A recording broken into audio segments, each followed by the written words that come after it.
मैं doctor Ramesh Chandra Sharma, government girls college Kotputli, प्रथम वर्ष के छात्रों के लिए भारतीय राजनीतिक विचार पेपर फर्स्ट के संदर्भ में हम चर्चा करें। प्रिय विद्यार्थियों, कोविड-19 की वजह से कक्षाएं आमने सामने बैठकर नहीं हो पा रही हैं, परंतु आमने सामने के नहीं होने के बाद भी हम वीडियो के माध्यम से आपसे संपर्क कर रहे हैं। संप्रेषण हमारी भाषा आपके सामने है और इसमें कोई भी आपको कुछ क्वेरीज हो, कुछ पूछना चाहो तो वो आप प्रश्न पूछ सकते हैं। आपको पूछने का पूरा अधिकार है। प्रथम वर्ष के विद्यार्थियों का मैं इस पहले वीडियो में हार्दिक स्वागत करता हूं और अनुरोध करता हूं कि इन वीडियोज़ को आप अच्छे से देखें, किताबों को आप लें, किताबों का सहयोग प्राप्त करें और आगे बढ़ने का मार्ग प्रशस्त करें। क्योंकि इस स्थिति में आमने सामने बैठकर जो टीचिंग है, क्लासरूम टीचिंग की हम बात करें, वो अभी संभव नहीं हो पा रही है।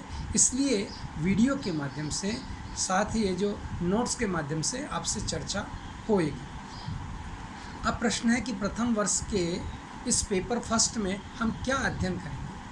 प्राचीन भारतीय राजनीतिक चिंतकों के साथ आधुनिक भारतीय राजनीतिक चिंतन का भी इसमें अध्ययन होता है, जिससे foundations of Indian political thought भी कहते हैं। इसके अंतर्गत सबसे पहले जो विचारक आता है वो सृष्टि के रचयिता और प्रथम मानव संस्कृति के निर्माता मनु के बारे में हम अध्ययन करते हैं। और द्वितीय हम मनु के साथ कौटिल्य की बात करेंगे। तृतीय हम शुक्र की बात करेंगे, जिसे शुक्राचार्य द्वितीय गुरु भी कहा जाता है। ये सेक्शन ए में आता है। इसके पश्चात सेक्शन बी में अगर हम देखें तो राष्ट्रीय आंदोलन से पहले एक समाजवादी मूवमेंट्स हुए हैं और उन समाजवादी मूवमेंट्स ने राष्ट्रीय आंदोलन को भी विकसित किया है। भारतीय सभ्यता और संस्कृति का प्रतिनिधित्व करते रहे, जिसमें महर्षि दयानंद सरस्वती है और दयानंद सरस्वती के साथ राजा राममोहन राय है, तो राममोहन राय, दयानंद सरस्वती और उसी के साथ बाल गंगाधर तिलक, गोपाल कृष्ण गोखले का अध्ययन करेंगे। तत्पश्चात हम महात्मा गांधी है, जयप्रकाश नारायण है, भीमराव अंबेडकर है, पंडित जवाहरलाल नेहरू है और मानवेंद्र नाथ रॉय है, इन विचारकों का अध्ययन करेंगे। और ये विचारक जो हैं, एक केवल मात्र विचार देने वाले व्यक्ति नहीं हैं। उनका जो व्यक्तित्व है, वो जो मनीषी हैं, ये एक सैद्धांतिक और व्यवहारिक हैं। क्योंकि कोई भी चिंतक, अगर पश्चिम के बहुत सारे चिंतक हैं जिन्होंने एक टेबल कुर्सी पर बैठकर, पुस्तकालयों में बैठकर अपने विचारों की रचना की और अपने विचार और दृष्टिकोण को उन्होंने देने का कार्य किया, चाहे वो उनके अनुभवी क्यों ना रहे।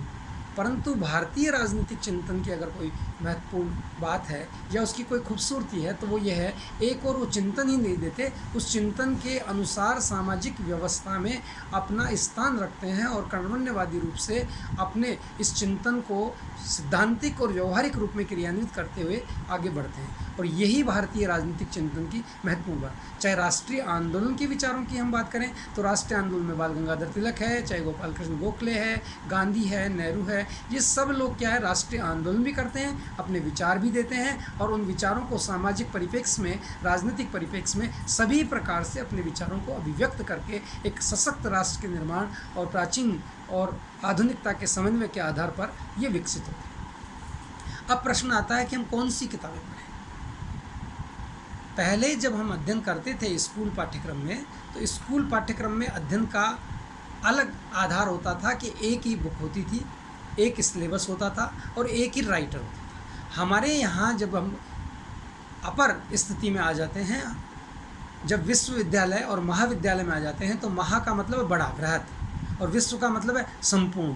तो विश्वविद्यालय और महाविद्यालय के जब हम विद्यार्थी बन जाते हैं तो हमारी दृष्टि भी हमें विस्तृत करनी होगी और किसी एक राइटर की किताब को लेकर के हमें बंधना नहीं होगा। कारण क्या है, कोई भी व्यक्ति जब एक विषय पर लिखता है या एक थॉट पर लिखता है तो माइक्रो लेवल पर देखें तो वो एक विचार या दो विचार या पांच विचार का बहुत अच्छा एक व्याख्याता हो सकता है, एक रचयिता हो सकता है, एक समझ रखने वाला हो सकता है। परंतु वो सभी पर समझ समान रूप से प्रकांडता रखे और सभी पर एक समान उसका जो है अधिकार रहे, ये संभव नहीं है, और अगर है भी तो भी दूसरा व्यक्ति का लेखन जो है, लिखने का तरीका अलग है और उसका लिखने का तरीका अलग है। इसलिए हमें अलग अलग राइटर्स की बुक्स देखनी चाहिए, और उनमें भी वो बुक देखनी चाहिए जिसकी लैंग्वेज हम पृष्ठ को पढ़ करके देखें और हमारे समझ में आ जाए, जिससे हम समझ सकते हैं।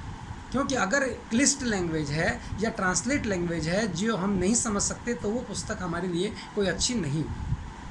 अब हम पुस्तक और उनके लेखकों की चर्चा करते हैं। पहली बात हम करें तो भारतीय राजनीतिक विचारकों में हम प्रोफेसर मधुकर श्याम चतुर्वेदी की पुस्तक पढ़ सकते हैं। उसके साथ हम वीपी वर्मा की पुस्तक प्राचीन एवं आधुनिक भारतीय राजनीतिक विचारक पढ़ सकते हैं। प्राचीन भारतीय राजनीति एवं संस्थाएं परमात्मा शरण की हम किताब पढ़ सकते हैं, मेरठ प्रकाशन की। इसी के साथ पीके चड्डा की हम भारतीय राजनीतिक विचारक पुस्तक पढ़ सकते हैं। पुखराज जैन की जो पुस्तक है और बीएल फड़िया की पुस्तक है भारतीय राजनीतिक विचारक, वो भी हम देख सकते हैं।